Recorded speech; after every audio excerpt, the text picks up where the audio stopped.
Kimberly Crail is a wise woman, herbalist, and educator who came from Wall Street to the weeds.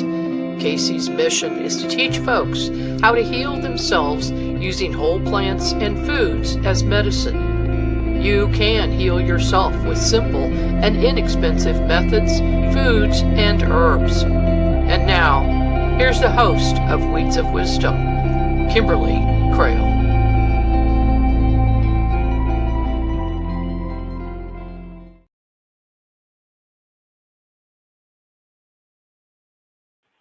Hi, it's Casey, the wise woman, producing her own show again. It's Tuesday, September 9th, 2025.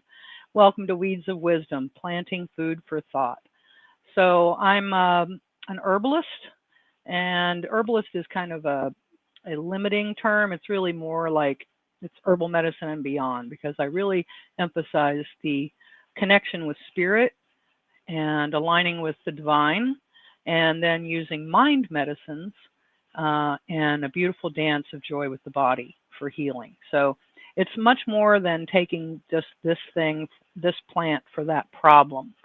And a lot of it has to do with the ancient medicines that have been hidden, called serenity medicine, story medicine, and mind medicine. And then, of course, we have the lifestyle medicine, which is at the point that we actually start to engage with the plants and the herbs for nourishment. So tonight's guest, I'm very excited to have my friend Gina Casella, and I even have my hat here, my Gina Casella hat, although I don't look really great in hats. But I had the great pleasure of meeting Gina at the Full Disclosure Now conference here in St. Pete Beach that we had in July. And I had the most amazing reading with her.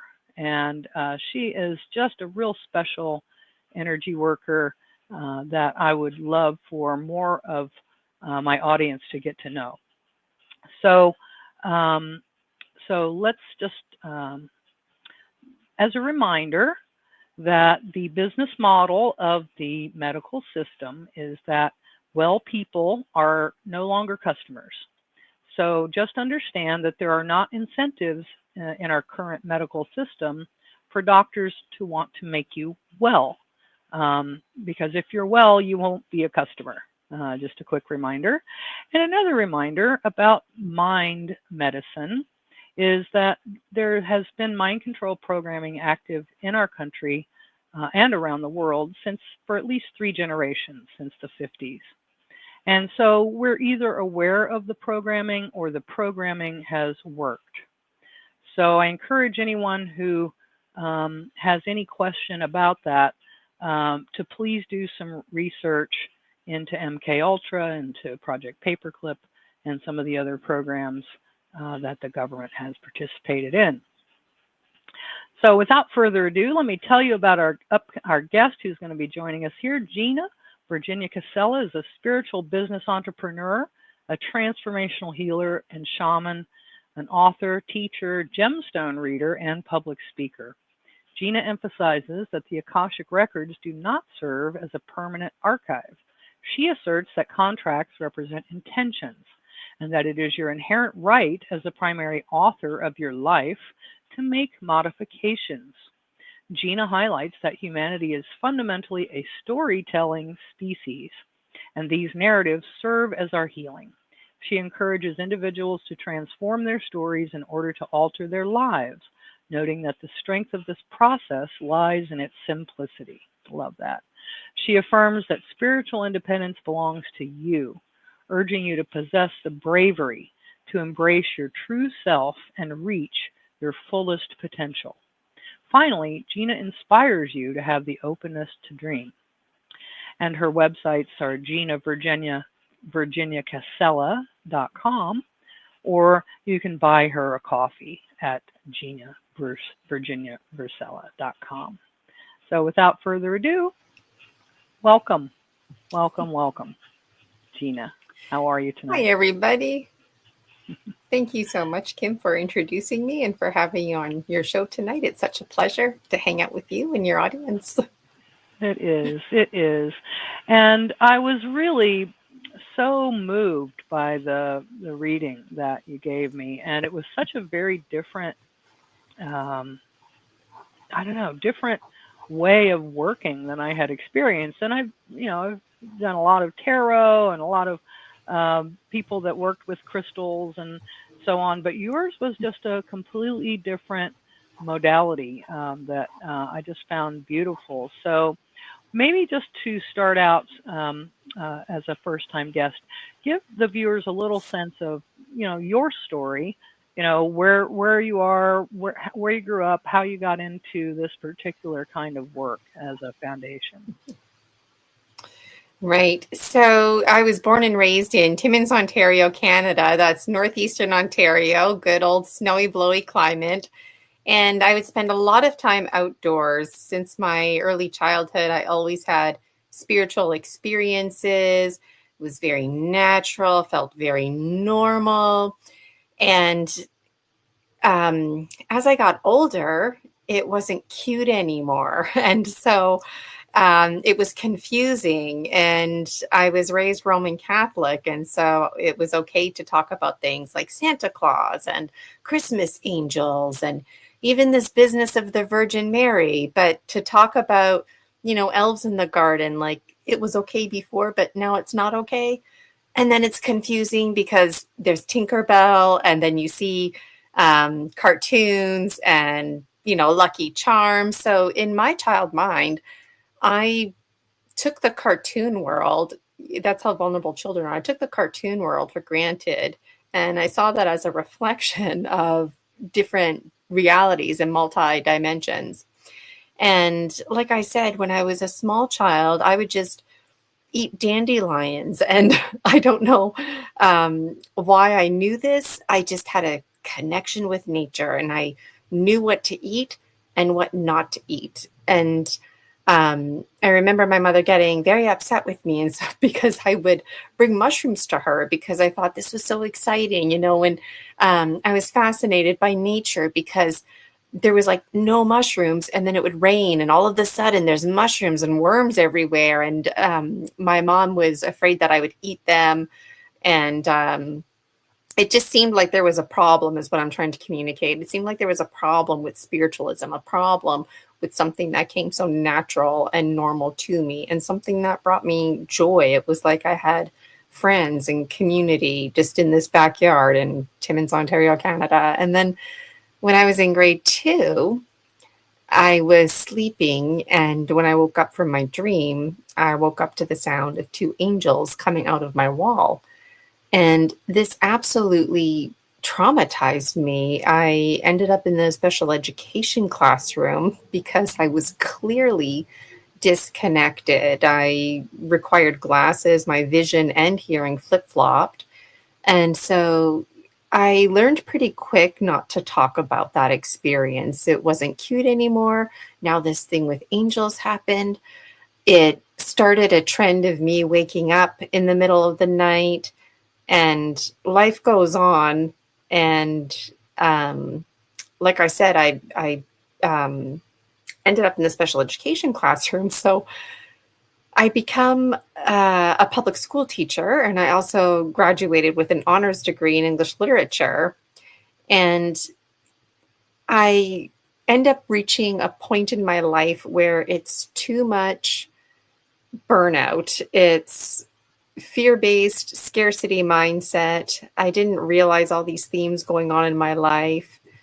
I grew up feeling like I wasn't intelligent because the special education connection, the confusion with my spirituality, telling people something and people telling me like it's not true. Like, I think I know what I experienced. And all of these connections come together. And finally, in 2021, I actually have a severe panic attack. And for the first time ever, it's like I feel this sensation like somebody's literally sitting on my chest. And even when I'm standing, it's like I'm horizontal. I can feel the pressure this way. And this is my dragon, to make a long story short. So back when I was 7, there was this trauma because the two angels coming out of the wall. And so age 7 Gina in some other dimension is connecting with me in this dimension. And so are these other aspects of myself. And it's all rooted in this coming together and this confusion. And why are things like spiritualism scary? And so I had all this stuff going on. And then I started facing my fears because I was scared of spirit. And I felt very uncomfortable with my energy for the first time, because before I had the severe panic attack, I was part of these meditation groups and I couldn't actually feel my body. I would kind of feel energy around me and I didn't really know what was going on, but that was a huge red flag. I know this now, but I didn't know it at the time. Huge red flag, because my mind, body, spirit was numb. I was disconnected. I was checked out.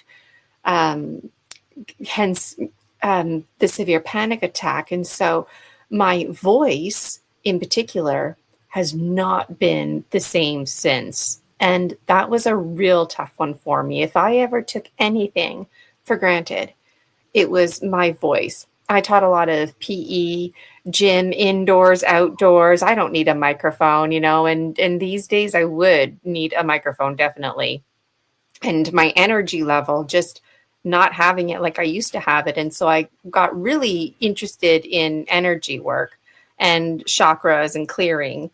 And also I was scared of spirit, like I was saying. And so I fell down the rabbit hole, and it got me into controlled remote viewing with Lynn Buchanan and Alberto Villoldo's energy healing medicine.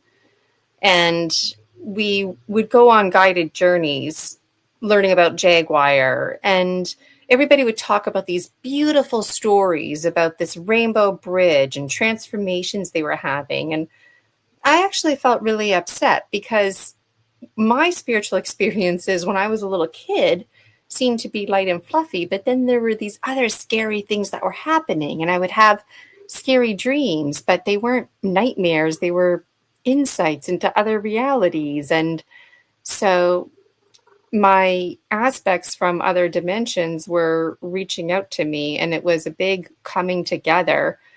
The Gnome King in particular, I've got all kinds of storylines that go back time primordial. Lots of past lives of me just being an elemental. And one of the first languages is just breathing and air and motion. And this is very powerful story medicine, because our sovereignty, the land, and even like my own body, the biological one known as Gina, this piece of land makes noises. And those noises are sacred, from crying to being excited to having sex to somebody giving childbirth to noises we make when we go to the bathroom. All of those noises are sacred. And we understand those noises. We understand pretty much everything except for words last. And what's interesting is my dreams were connecting with story medicine and energy work. And all of this was boiling down to language and the power of the mind, the rules of the mind, and the biology of belief.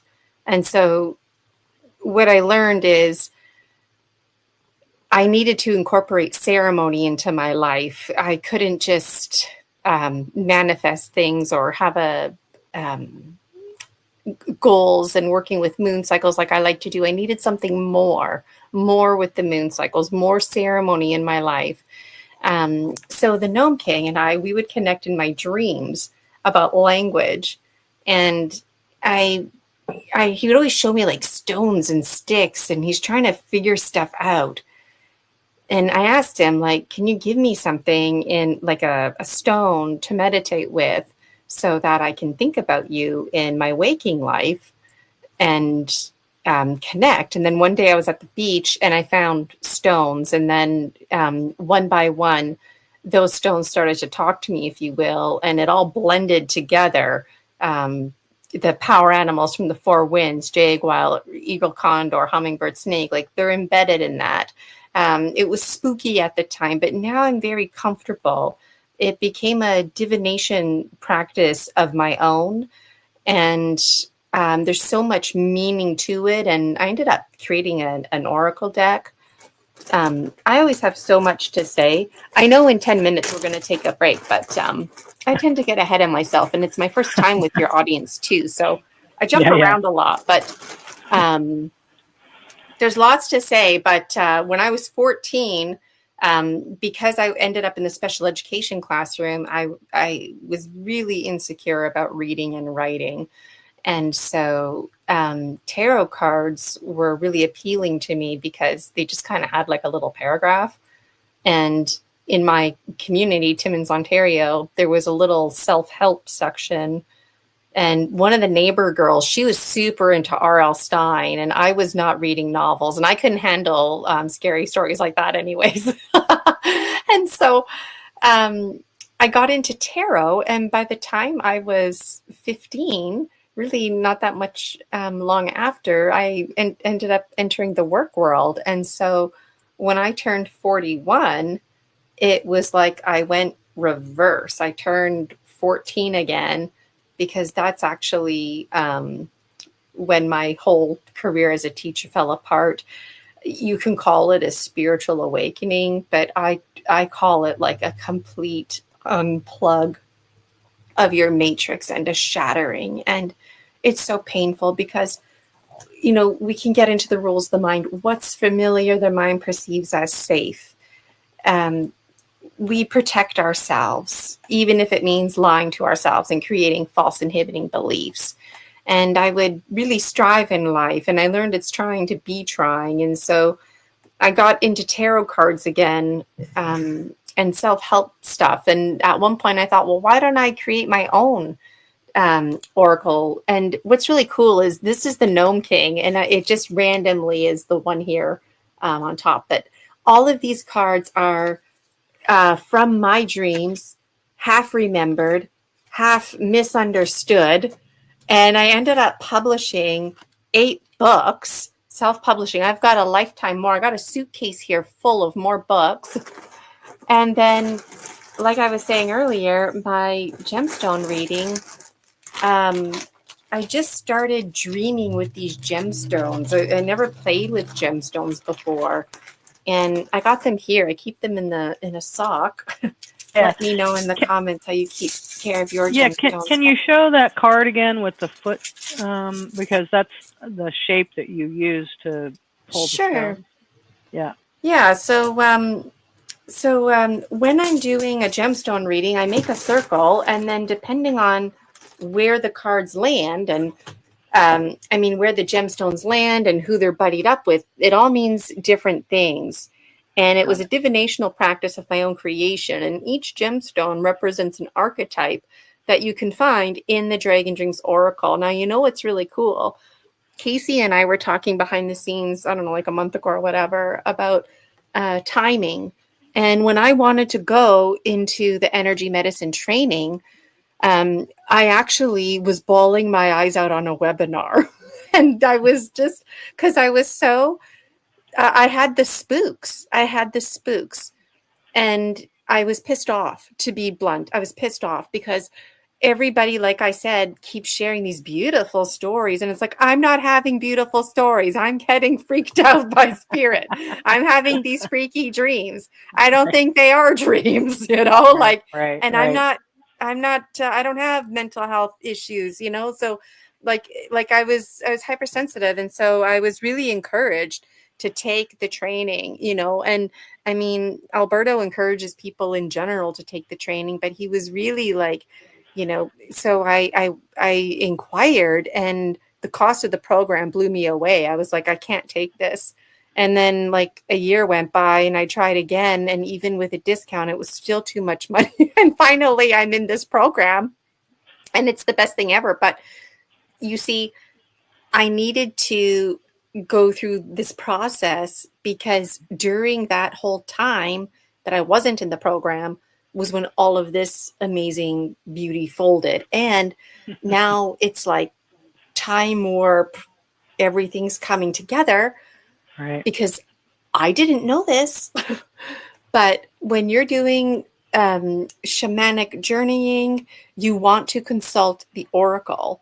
And I thought, whoa, like I got goosebumps because I have my own oracle, right? Wow. Right. So, and that's the thing. I mean, you can't package shamanism into a shoebox and, sell it and there it is, right? Right. It's Right. something that it's a way of knowing.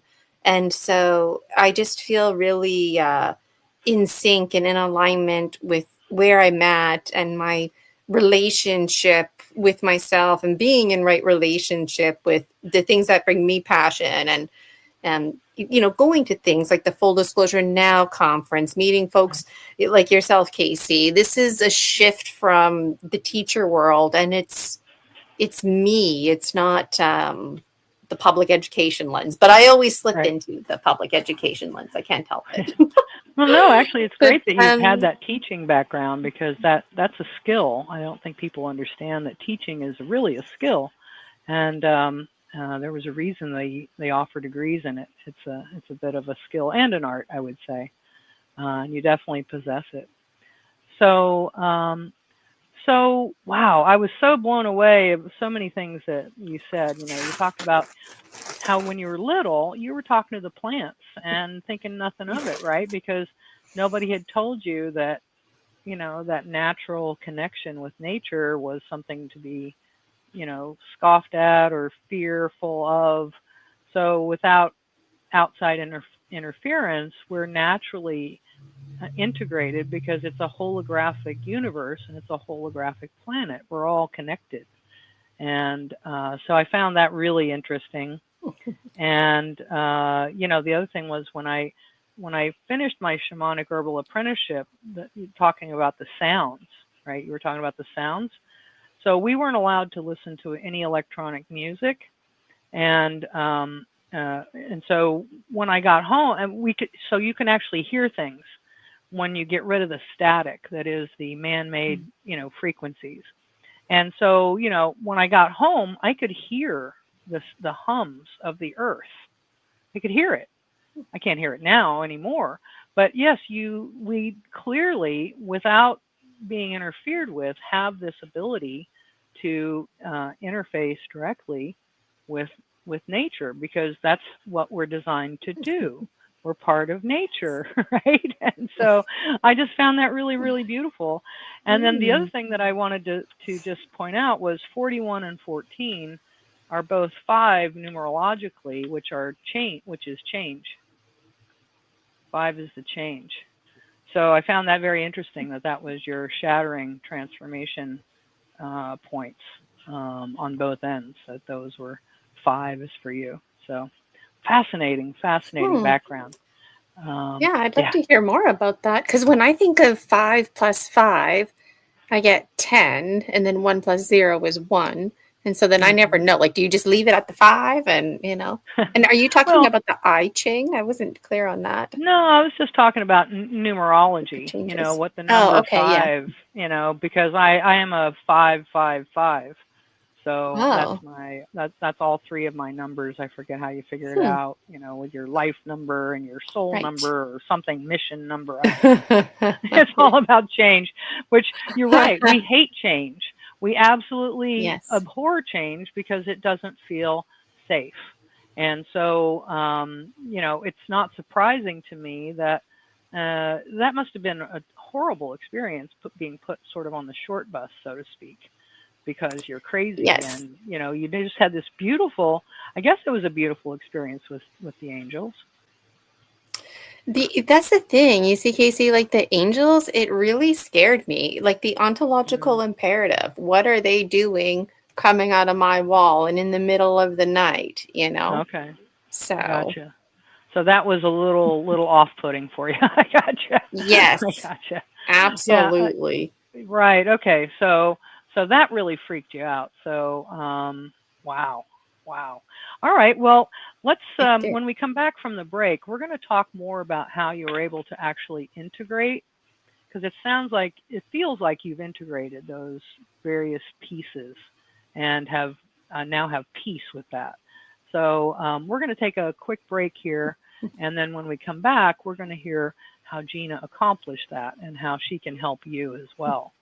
So we'll be right back here in just a second.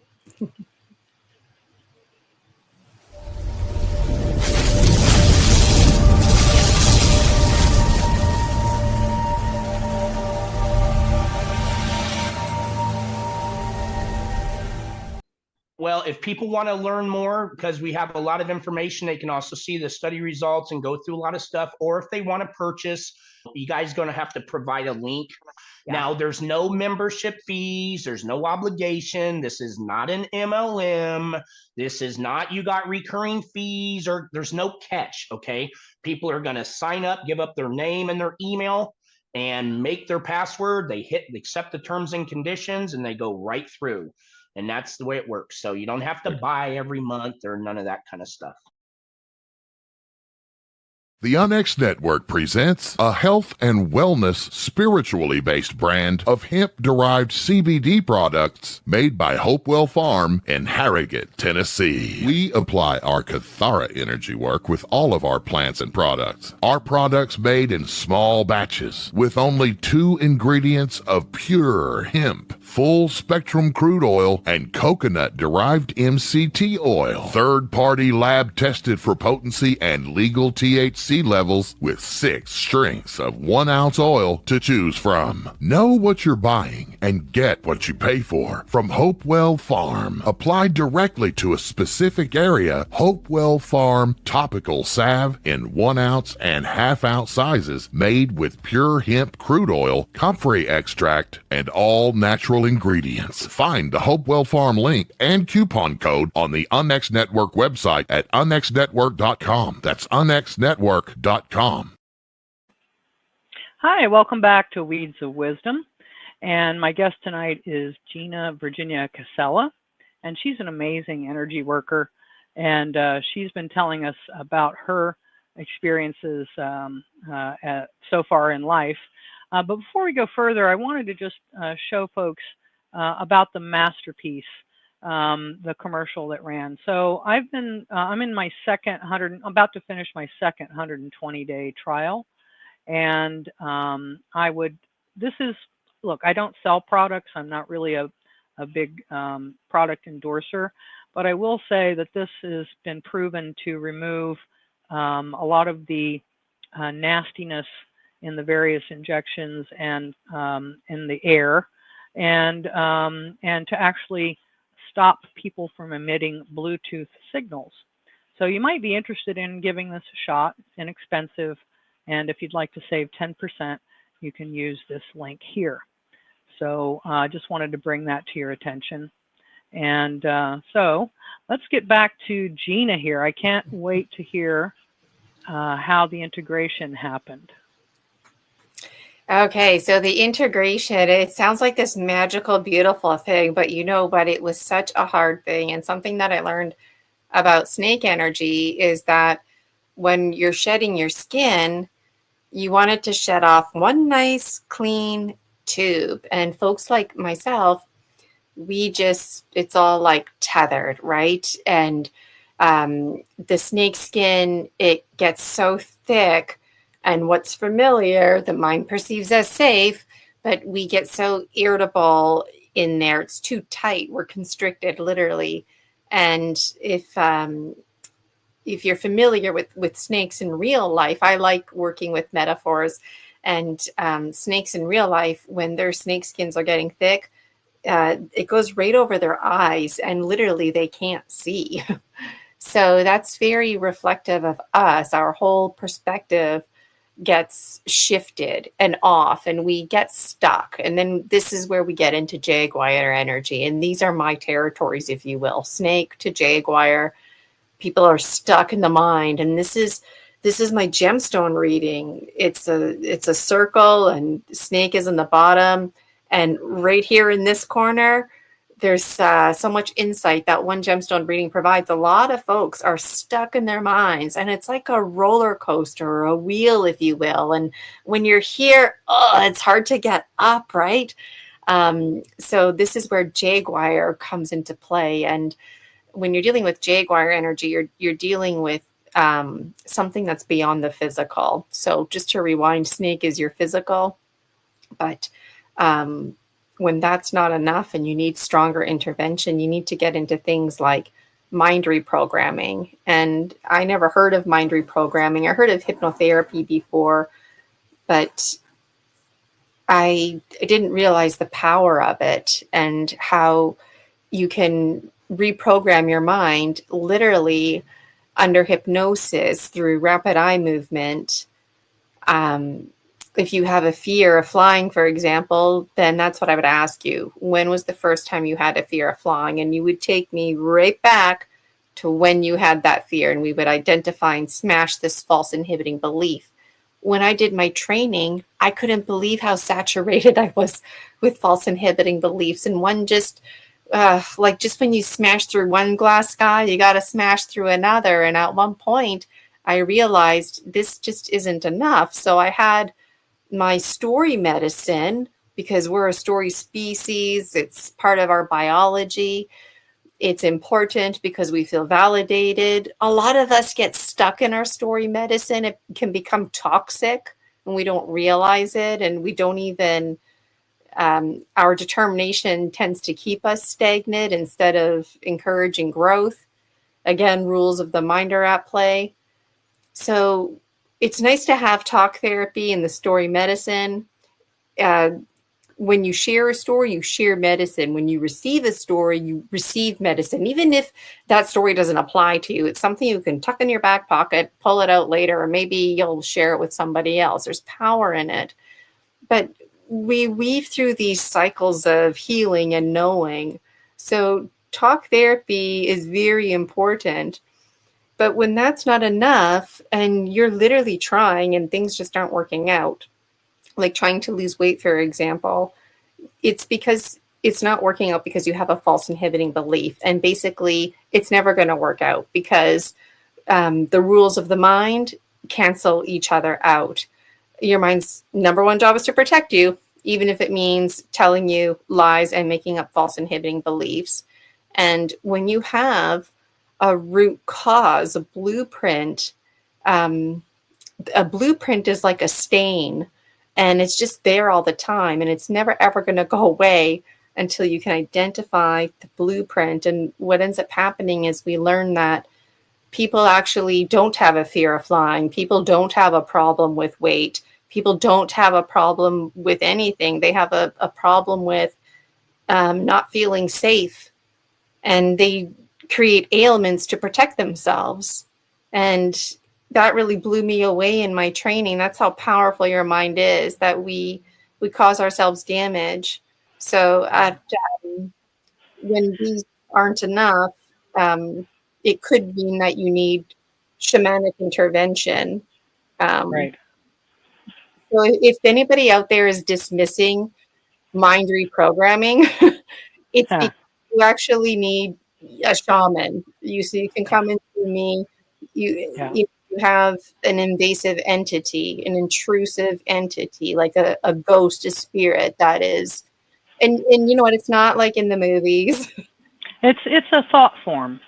It's a thing that's a thought that's thought a lot with a lot of emotion, and particularly the ones that are thought by many people with lots of emotions. It actually creates an energetic entity, and that I call them thought forms. And that's exactly what happens. And I've been working with Kathy O'Brien for the last couple of years now to better understand how to help people deprogram, because we've all been programmed. You know, it's a sliding scale, you know, for generations, as I said at the beginning. You know, we've been marinating in mind control. It's called advertising and the television. Tell a vision. And with our programming, with our programs, you know, we really need to have real eyes, see with real eyes what really is going on. And that's why I said in the beginning, you're either aware of the mind control programming or you're in it. And so I think that your words are incredibly powerful, because I think that so many of us have been, fooled into thinking that mind control, oh, that's a conspiracy theory, silly, that they stopped doing that in the 70s after the church hearings. And that's just not the case. And I also want to second your recommendation about the story medicine. So this is the 7 medicines or the 6 steps of healing that I suggest people use to guide their choices. And I never tell them what to choose, but so many times today, it's very hard to figure out what to do, right? Who to trust, who to listen to, right? So the very first step is to do nothing at all and get still. And that's serenity medicine, get into that peaceful place. And then is the story medicine, collecting that information, right? What is their story? And diagnosis is a story, but you don't need the diagnosis to heal. But to your point, what story has been given to you about what's happened to you? And then how do you can rewrite that story. You can think about how you would rather have the story read, right? You're not stuck as a victim in, thinking out this story. And that's where the engaging of the energy, that next step, and using the mind medicine, which is the most powerful because we know about the placebo effect, right? And then we nourish and tonify. And those are the 4 medicines that are always 100% safe. And they always build health. So I found it quite fascinating that you talked about story medicine as being kind of pivotal in terms of our earth walk. So please continue. I'm very fascinated. Yes, thank you so much for that, Casey. And story medicine is part of ceremony, and we require ceremony. We have our 5% conscious mind, and then there's the 95% subconscious mind, right? That we don't even have access to unless we're in the REM state or something like that. You see a hypnotherapist or in your dreams, right? And so we require ceremony. We need to incorporate a form of play. So it's incorporating all of the senses, as many senses as you can appeal. We demand our logical minds a beginning, a middle, and an end. Well, the 95% of us doesn't work like that, the subconscious, right? And so our subconscious mind is desperately trying to work with us. So on a conscious level, we can provide these shoe boxes, if you will, that the conscious mind can start filling up. So it's kind of like the subconscious mind has a bunch of cake batter and doesn't know what to do with it. And if you can present like muffin tins and banana trays, then okay, it can start navigating those waters with you. And so the point I'm trying to make here is that when you get to learn the rules of the mind and really honor the biological species we are, that can never be equated to an artificial intelligence. And if you're like myself, you were raised in Canada, Western America, when you start bridging the East and the West and these modalities and ways of knowing, there's so much opportunity for healing that I wasn't aware of. And the power is always in its simplicity. And there's a lot of things Casey said that got me excited because the Akashic Records. I remember a handful of years ago when I was solidifying my little business slogan, I was talking about false inhibiting beliefs and rewriting your story. And then somebody was like, "You're talking about the Akashic Records." And I actually felt so uncomfortable. I'm like, Akashic Records, that just sounds way out of my league. And then now it's like so empowering because like nobody tells you how to live your life or write your story, right? But then these 3D realities blow that statement right away, right? Right. And so go ahead, Casey. I feel like you're going to say something. No, it's just my friends keep texting me, and so it keeps dinging on the show. So I apologize. I had quit that. That's okay. It's come back to life, but yeah, no. I mean, I think that the whole point that you make is that we're so much more powerful than we've ever allowed ourselves to believe. Right? Like to believe, like I like to know, that kind of a belief. Like, I know when I shut the refrigerator, the light's going off. I don't question that, right? It's going to go off. So when I know that, and that with that degree of certainty, that's when I can relax. And so, the job of the mind controllers is to always keep you off balance. And that's the purpose of trauma.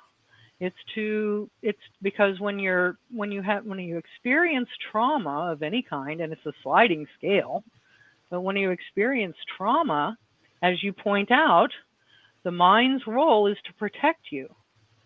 So the conscious mind is busy protecting you, but it leaves the subconscious mind completely open to being manipulated. And that's where people call you crazy, or you need to ride the short bus, or you need to be committed to an asylum, or you need to be called a conspiracy theorist, right?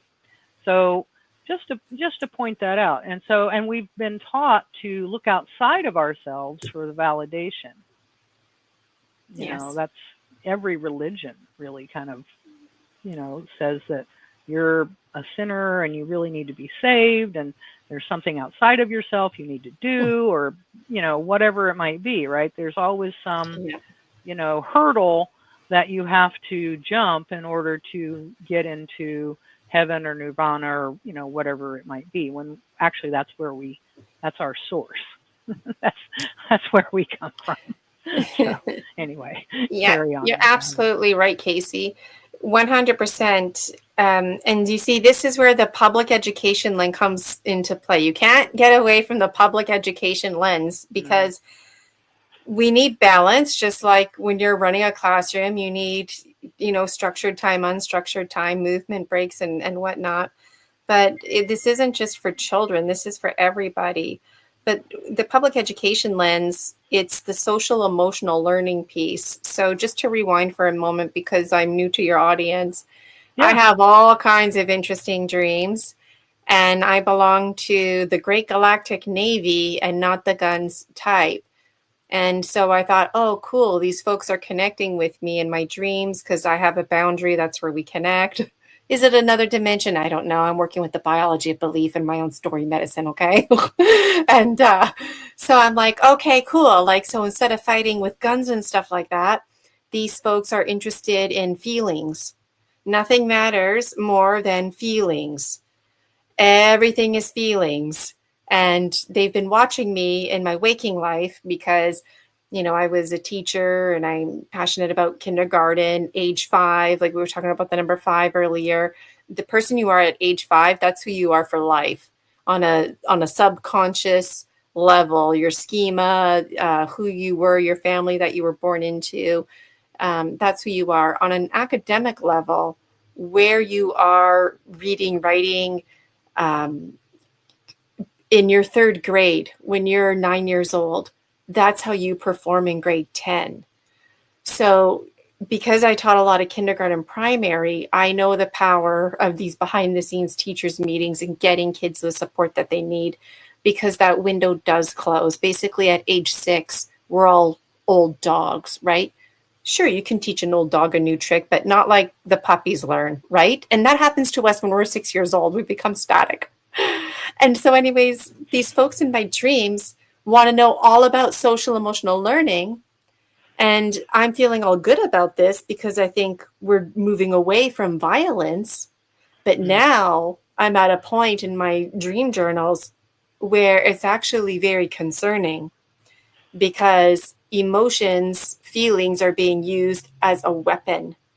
Because how you think and feel is so important, because everything that we're talking about today, you create your own ailments. We create our own ailments. That severe panic attack that I had, that was me that did that to me. Yes, we can talk about intrusive entities. We can talk about, I call them egregores when we create an energy. And that's the thing too, is being open to using different categories, right? And alchemizing, potato. Yeah. So you see, this public education line keeps coming into play because that's how important emotions are. But when you're trying to control somebody, or when you're in that triangle of disempowerment, you're being abusive, it's hard to think why when you're around somebody like that, because literally on a scientific level, your amygdala, this little almond piece in your brain, it gets tightened and you can't learn. It's just think. hard. You just can't think, can't process information. Your short-term memory, information needs to process in there. Then it needs to go into the long-term memory. So this is where the public education comes into play, because we structure our classroom in the way we teach. It's my professional autonomy. If I feel we need to spend more time, less time as the years go by, classes are all different, right? So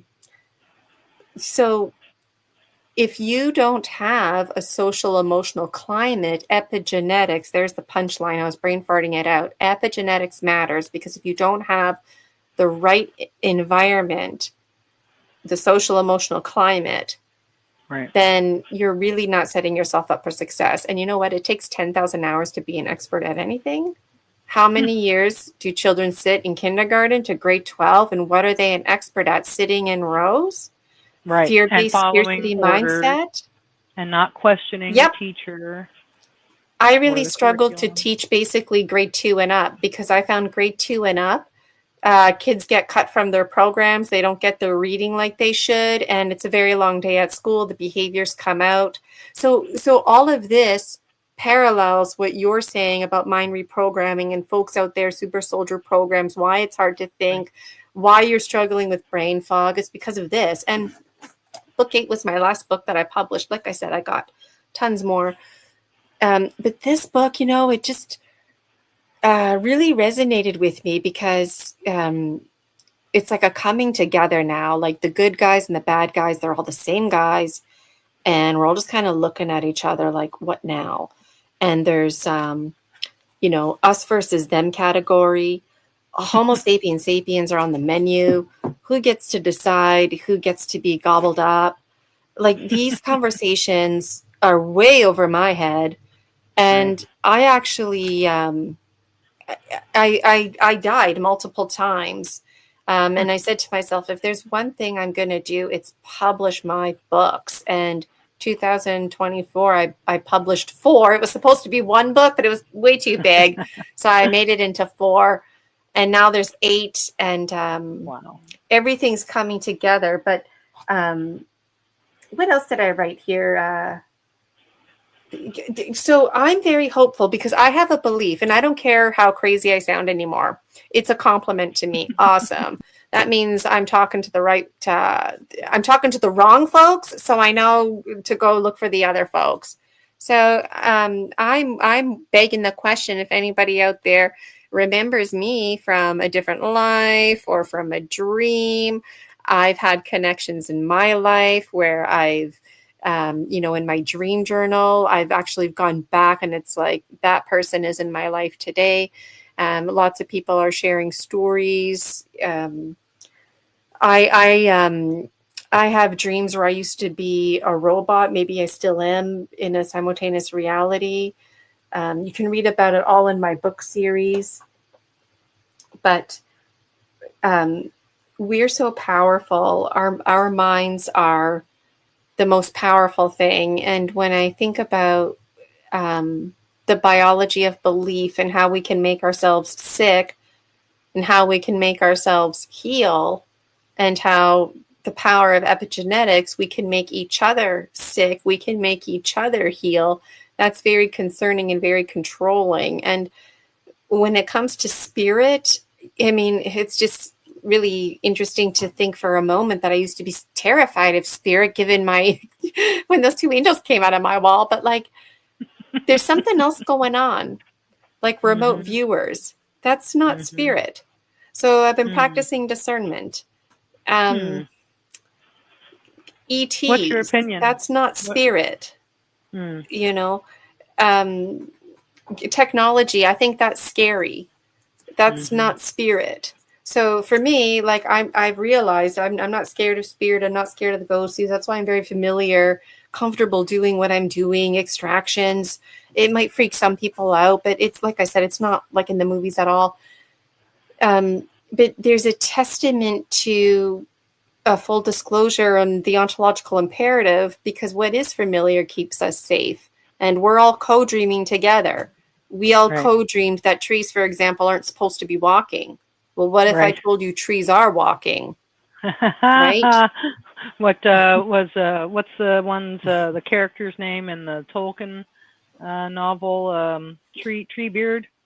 The walking the ancient trees that walk. Yes. Yeah. Well, that's an excellent point. That's such an excellent point, Gina, because if you're right, because we do create our own reality, and that's the thing that it's fascinating as somebody working in the healing space. A lot of times, it's, you can do all you want to the body, and if they haven't healed the mind and spirit aspect, it's not going to respond to whatever it should have responded to. And so a lot of people get offended when I, try to explore why did you manifest this? Right? As if I'm blaming them, but I'm not blaming them. What I'm trying to get them to understand is their body is sending them a message.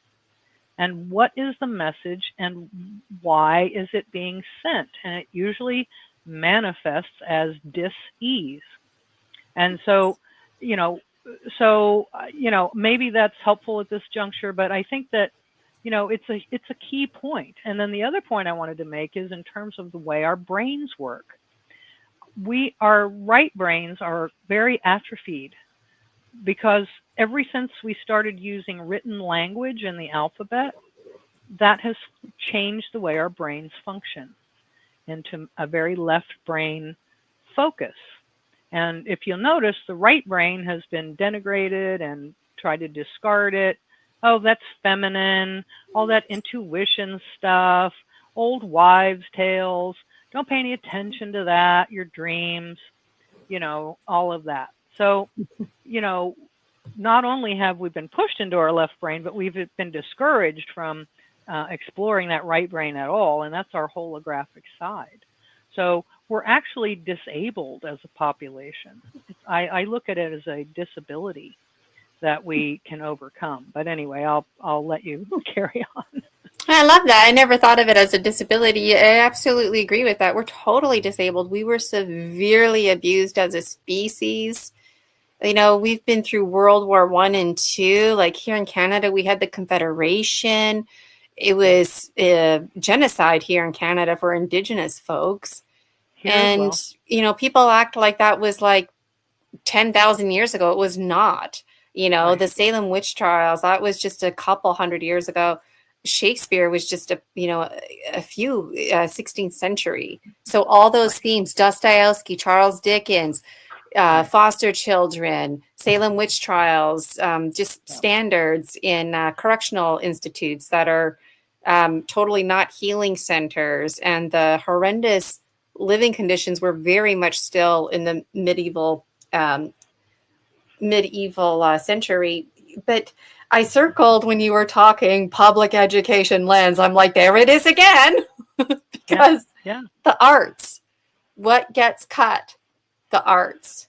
And the music. And I'm telling you, like, I get so passionate about it because as a kindergarten teacher, I always would advocate that children, as the years go by, more and more are coming to school and they don't know how to play. The learned helplessness has intensified, and I get it. The societal and political issues, parents, that's a separate conversation. But to bring it on this here, you have generation after generation more intensified now of this disabled disconnect. Everything that you are, the person you are by age 5 is who you are for life. Yeah. Who the hell are you? You get dropped off, picked up all the time. You're in survival mode. You don't even know who your parents are. You might know who they are, but the relationship, it's not there. The primary caregiver, like the teacher, that's the thing. Teachers are not primary caregivers. And a lot of teachers are job sharing these days. So you end up having children who are very sad, very depressed, lacking in confidence. They don't want to participate because they're scared. They're scared to move. Right. It's too awkward. So as a Right. kindergarten teacher, it brings me so much joy. You know, you just go in the gym and the kids, they run in their circle. And I transform the classroom into, I'm like Farmer Casella, and I transform them into apple seeds, and I plant them and grow them. And it's just so much fun, right? And we just, hand puppets and everything, just random, spontaneous. But I see that being lost. And Right. then this translates into a lack of creativity. And when you're having a really poor customer service experience, you might get frustrated, right?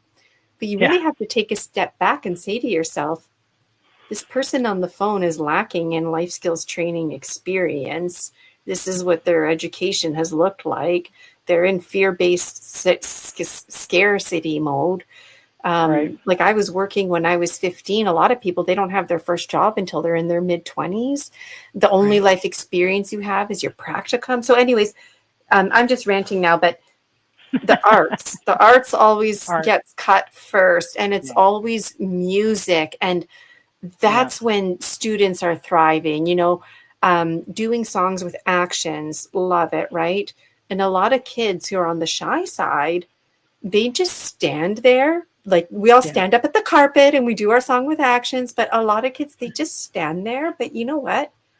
From their perspective, they are participating. It's very big time. And when you keep providing the social, emotional, the epigenetic environment, they feel safe. Yes. See, that's the thing. When we feel safe, the amygdala relaxes, learning happens. Students start to participate. They start to engage with the world around them, and it's real magic. I was actually very taken by your the word ceremony, because we're working on some programs to help some of the secret space guys, super soldiers, heal, and we were just kind of just talking. I was like, wow, we really need to incorporate ceremony, because that's such a that's such a right brain kind of thing. It's so good and it's so easy, right? So can you talk a little bit about that? I want to keep you a little longer if you have time, because I think this is a very important point, especially when it comes to our children and what they're experiencing. Because most of the folks in the secret space or super soldier MK Ultra community were taken as children, at some point.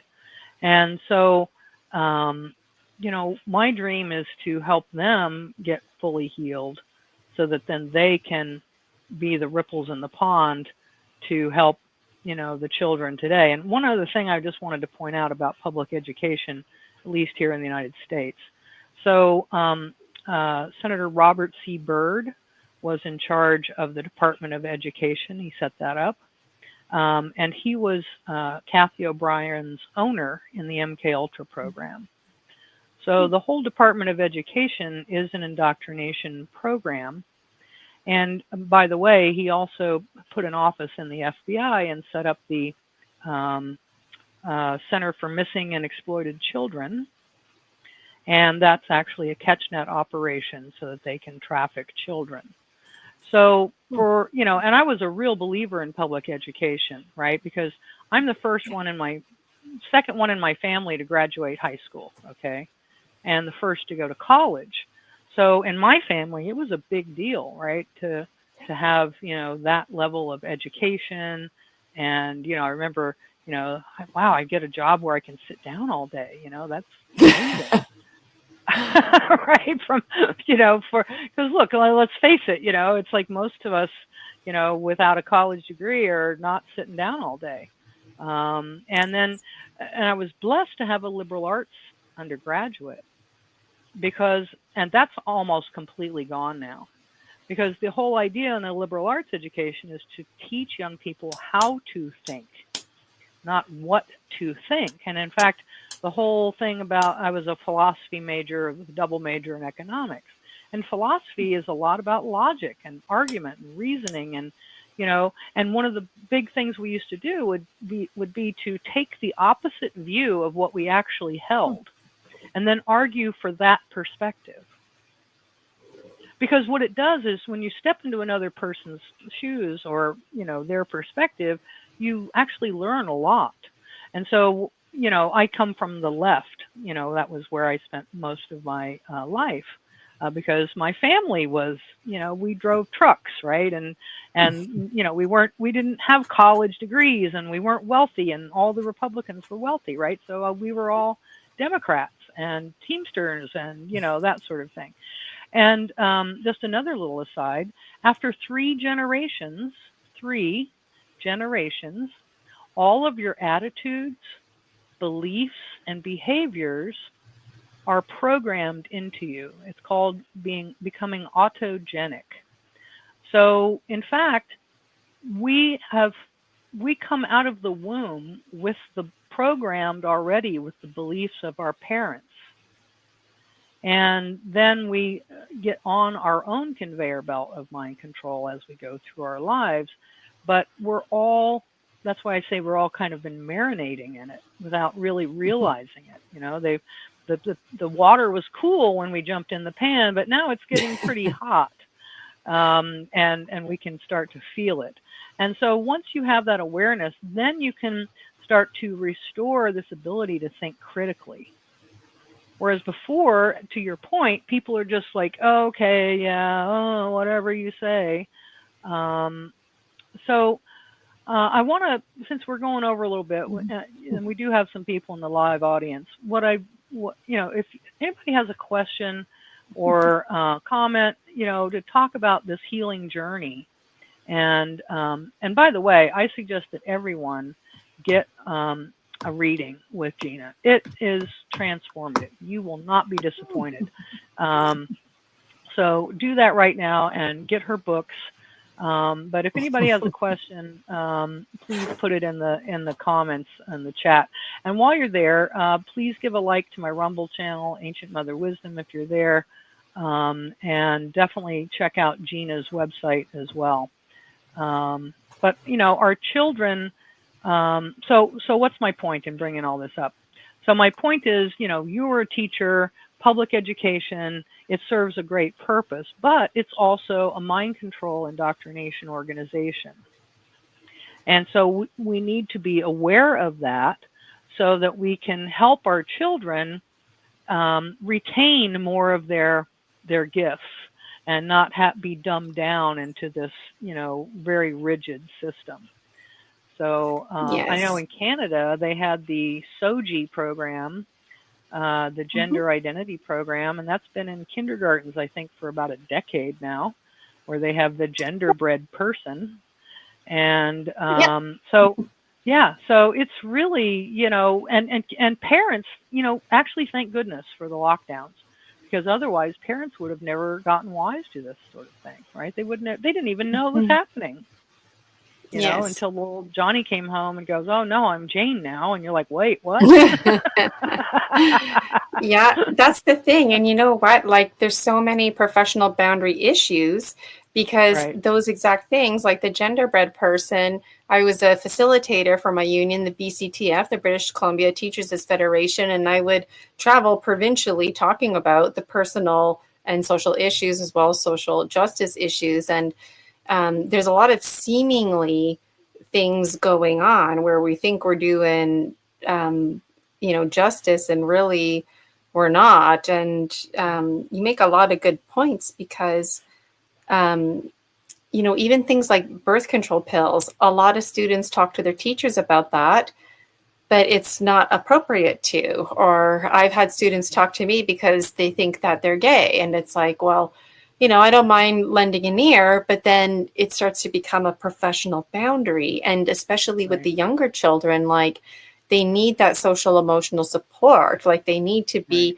hugged, right? They need somebody to have conversations with, and they just don't. And that's actually kind of an issue too, is as a species, we we need that touch. We need safe, healthy touching. And a lot of children, they don't get that.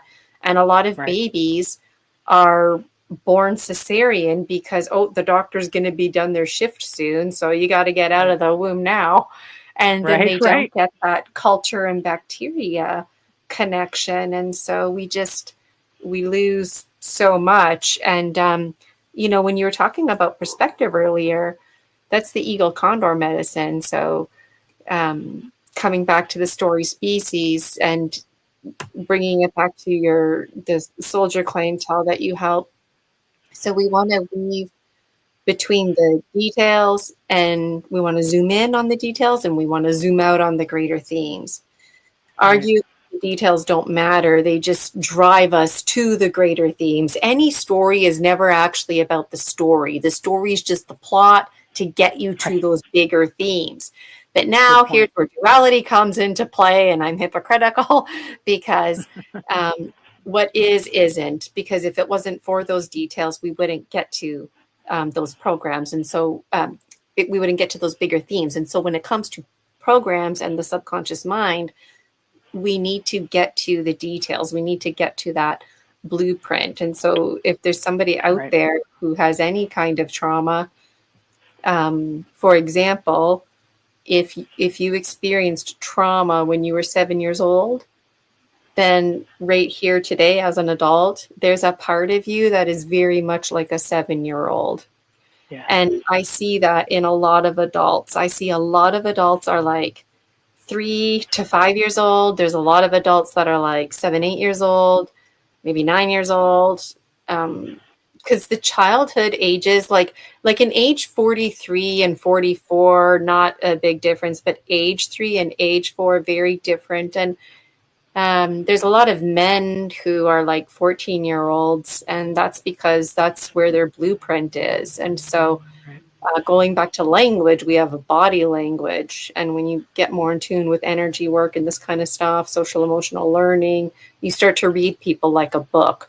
And a lot of folks out there who are empathetic, they just pick up on stuff even from their infancy years that they don't even understand, but they take it all in, and then they start to build their own foundation. I was hitting so many brick walls in my life that I actually started to think that I was evil. I really did. I thought I must have been some tyrant in some past life.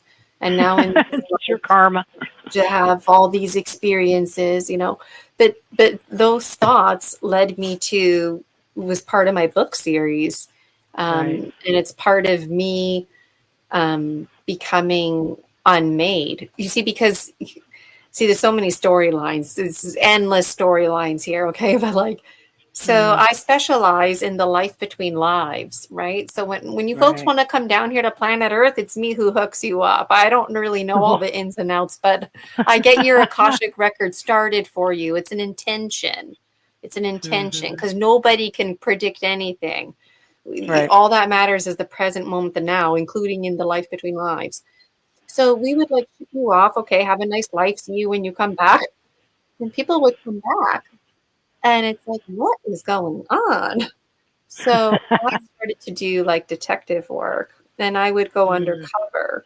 And basically, I became very evil. I became everything that I hated because I insisted that evil was an illusion and that it was mental illness and that it's not fair to call somebody evil because nobody, even the most evil person, right?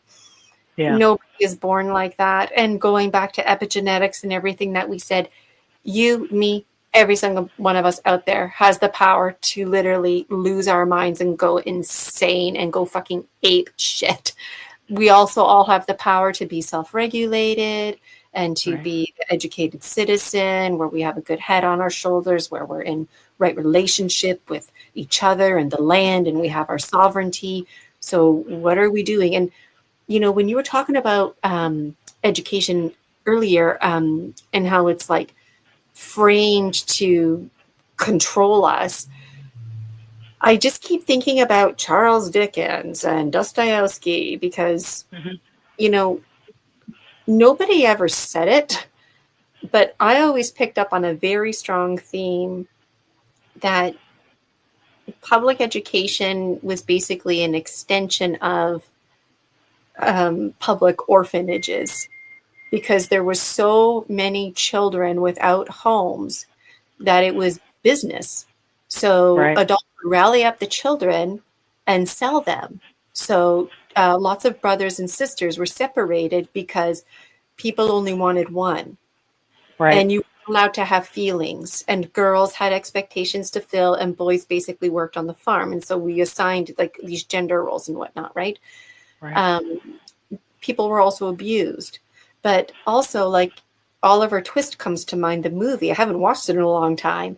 That children were in survival mode, and so they were stealing, right? And so they started to have children gangs, essentially.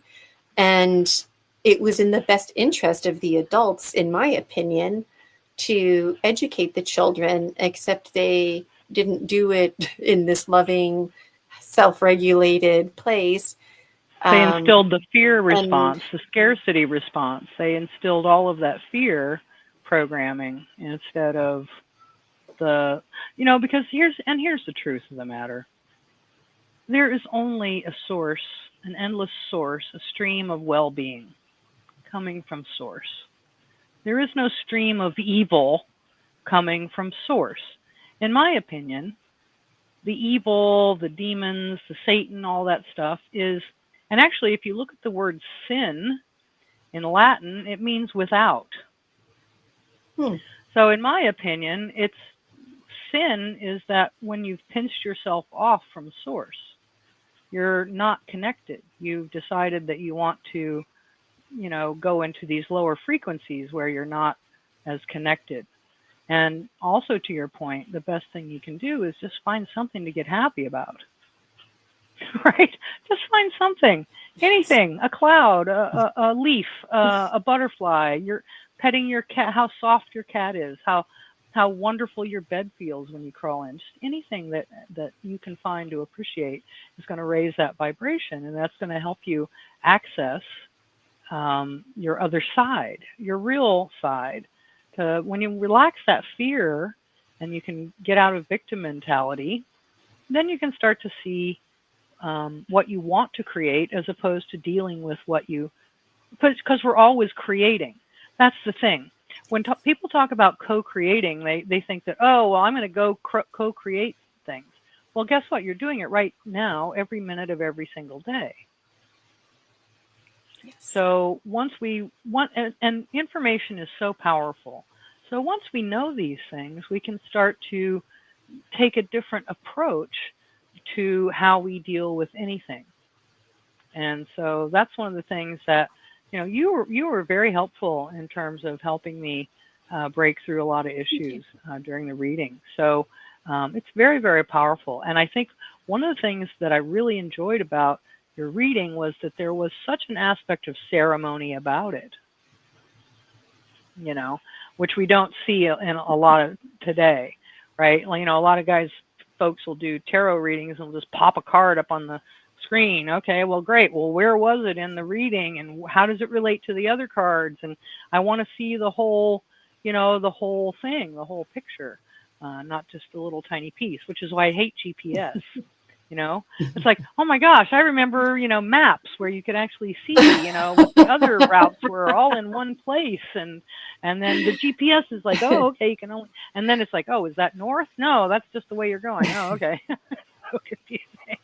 And speaking of north, everything is an illusion, right? And that was part of my gemstone reading too, was like, the direction of my heart, the compass of my heart, and the map of my life, and this story medicine that goes with that, like actually drawing pictures and creating a circle and having something represent the north, having an archetype represent the south. And it's the gemstone reading. It's just something that kind of happened for me, and then now it's something that I offer to everybody. And as I do it, I feel the energy of the gemstones. Like they're just really excited.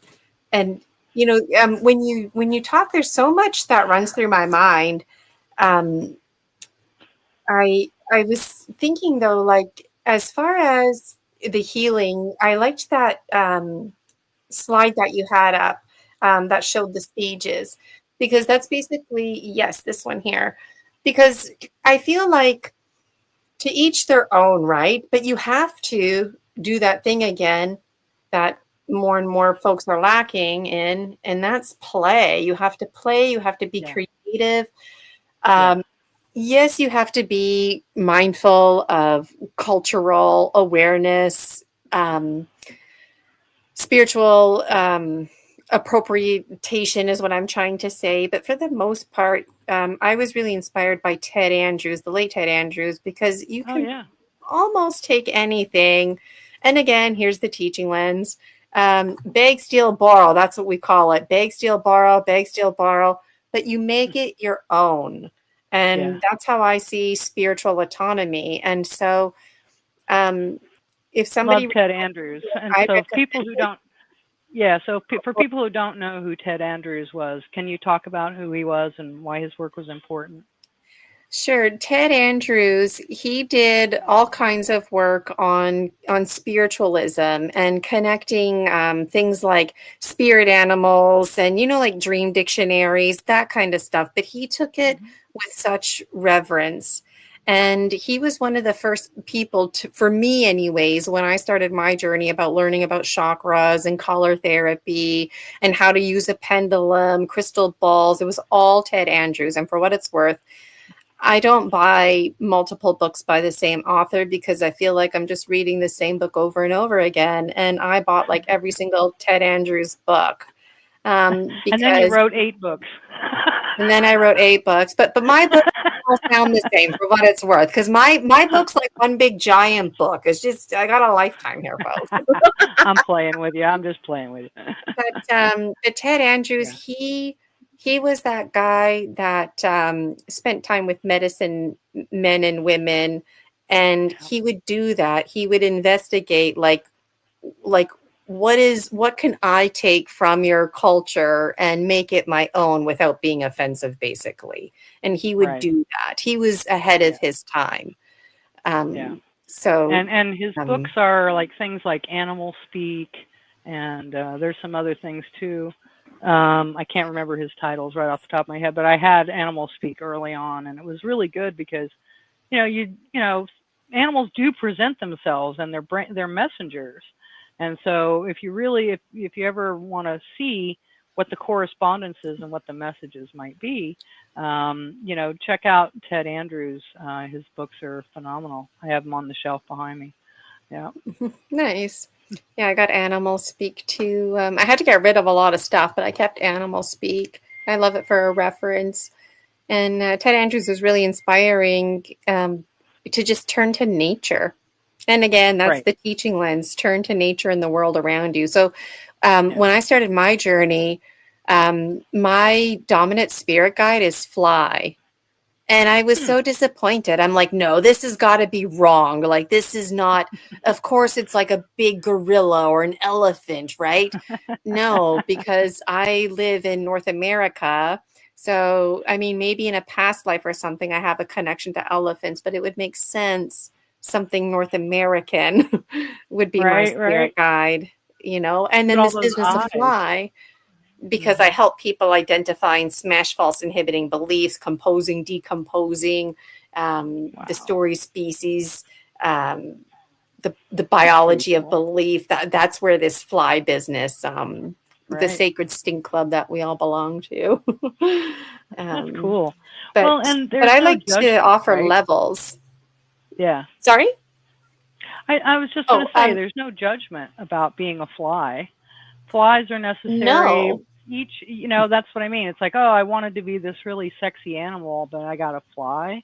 You were probably a little bit disappointed, right? It was like, damn, who wants to be a fly? Right? But you know what? It was through Ted Andrews that I learned to use the predation cycle, for example, to help me. So if I'm fly, for example, well, who gobbles up flies? Frogs, the praying mantis. Well, I'm also frog, praying mantis. So basically, whoever gobbles me up and whoever I gobble up are indicators of how I'm my spiritual food web, if you will. But like using the frog, for example, it's in the best interest of the frog to protect me, the fly, because someday the frog will eat me. So the frog, even though I might be scared of the frog's actually there for me. And so in see, now we bridge this spiritual realm with the waking life and the dream life, because if there's somebody out there who their dominant spirit guide is frog, then you're probably somebody that might intimidate me a little bit, and I might not understand why, but that might be why, because you gobble me up in a different reality, right? It's scary. But also you protect me and you're there for me. And it's kind of like a rabbit meeting a wolf and the wolf helping the rabbit out kind of situation. So we all have dominant spirit guides, because we have spirit guides all the time, are shifting and changing. So, and I was raised Roman Catholic, and so I thought it was wrong. I always thought, see, this business of spirituality being wrong. Why? Because I'm not doing it Roman Catholic. I'm doing something different, you know? Right. So, well, you know, here's an interesting point about the Roman Catholic Church that I find quite interesting. They, you know, the Virgin Mary, the Mother Mary, is considered very sacred in the Catholic Church. And before the Catholic Church got started, it was most people worshipped the Mother, the Great Mother, and they, in fact, but the Romans all went Christian, so they wanted to get rid of these pagans, and so, but they could not get the people to give her up. So that's when she morphed into the Mother Mary. And many people, at least many Catholics that I know, seem to have a much stronger relationship with her than they would even to, you know, the Jesus figure of the Trinity. But carry on. I always felt a close connection to the Virgin Mary, the Mother Mary. Those were always interchangeable for me growing up. And because I was raised to believe that Jesus's mother is your mother too. That was the communication.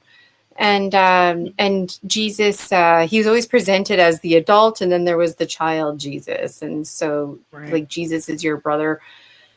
But I never really connected with anybody else that you hear about in the Bible tales. And I never really was conscious of the other stories until I went to university and read the book of Job. And that's a tough one, you know? When it comes to healing, I think there needs to be flexibility, right? And people, just like learning, you need to do what works for you.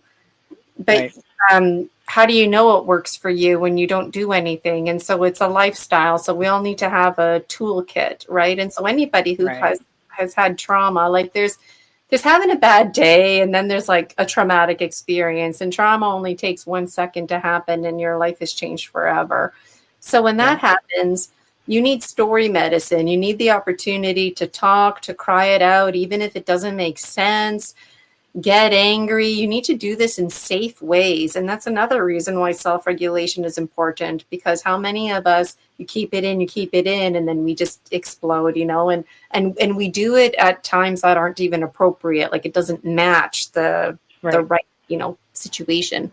So story medicine is very important, but you don't want to get stuck in your story medicine. And I find a lot of people, they don't realize it, but it's like, finally, they find people to connect with, but then that's all they do is connect with their stories, and they stay stuck, right? But it's they complain to each other about their story.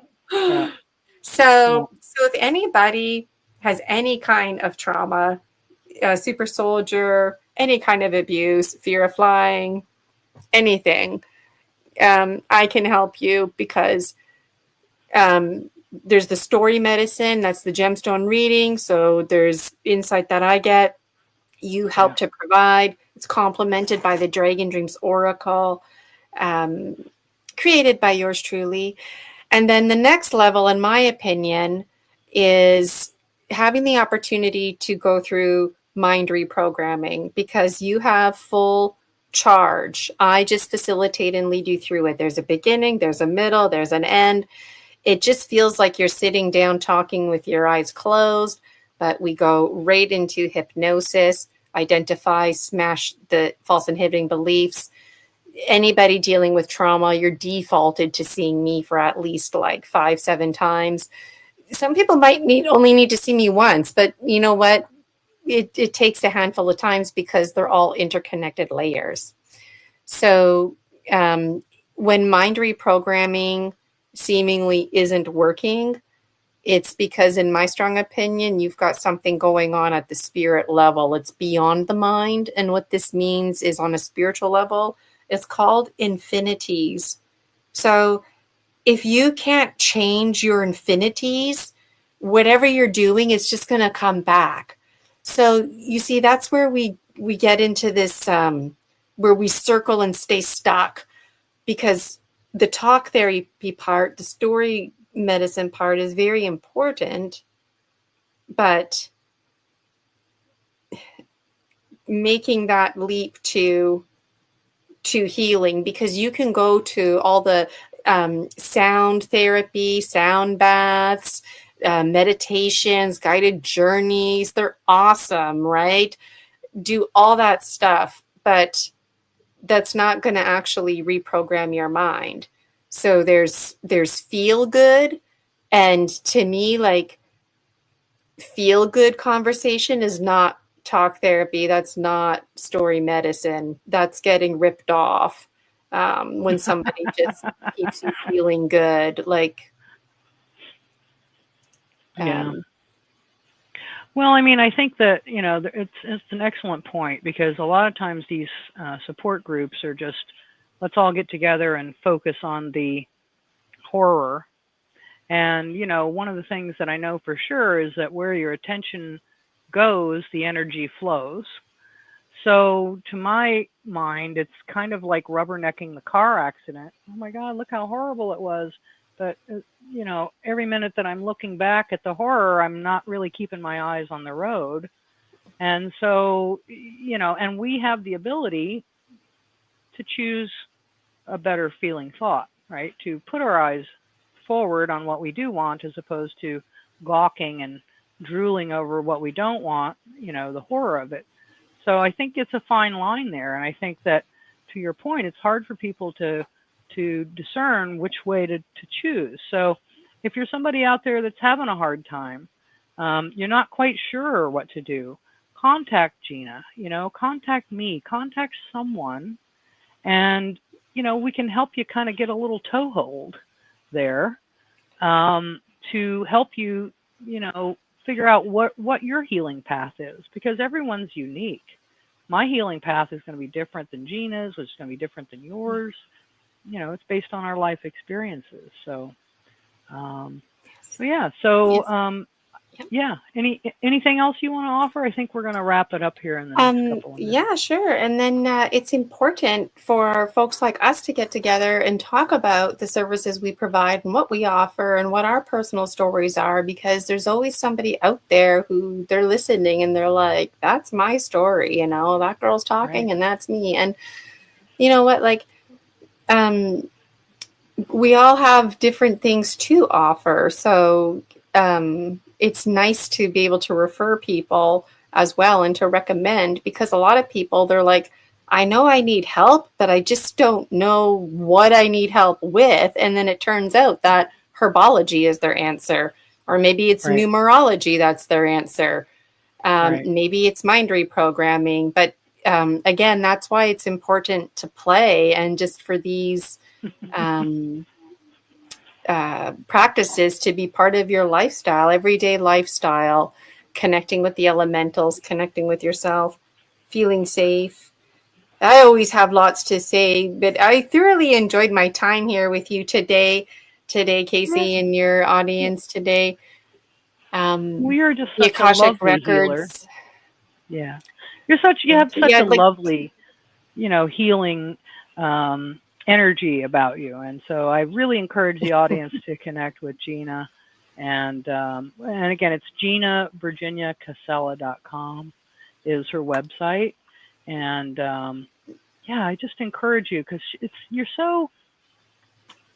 feel like like a soothing balm in a wound, right? It's like, and I think that's really the first step is when we can relax a little bit. We have to get a little bit relaxed so we can, enter into this journey within. So I encourage you to Yes. contact Gina. And Thank you for so that. thank you so much for joining us tonight. And for the audience, I also just want to remind you my class is available now online. And it's the Introduction to Herbal Medicine and Your Wise Healer Within, where we go very, very deep into the other medicines that are less familiar. And so it's 5.5 hours it's packed with powerful information. And the link is below in the show notes, or you can go to ancientmotherwisdom.com. Here's a couple of links. If you'd like to have a private consult with myself, it's 45 minutes. It says 30, but I usually go longer. You can do that. Or if you want to do the class, please feel free to sign up, because the more information that you have, the more powerful we are. And I'm working on a program now for healing from trauma and mind control.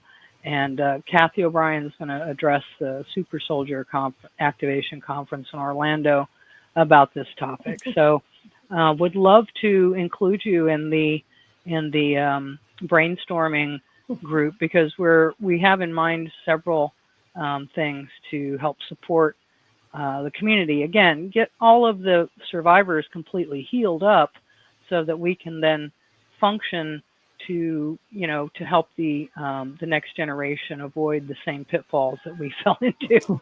So can't wait to have that fleshed out. And in fact, next week's episode, I'm not going to have a guest. It's going to be a deep dive into Mind Control 101. So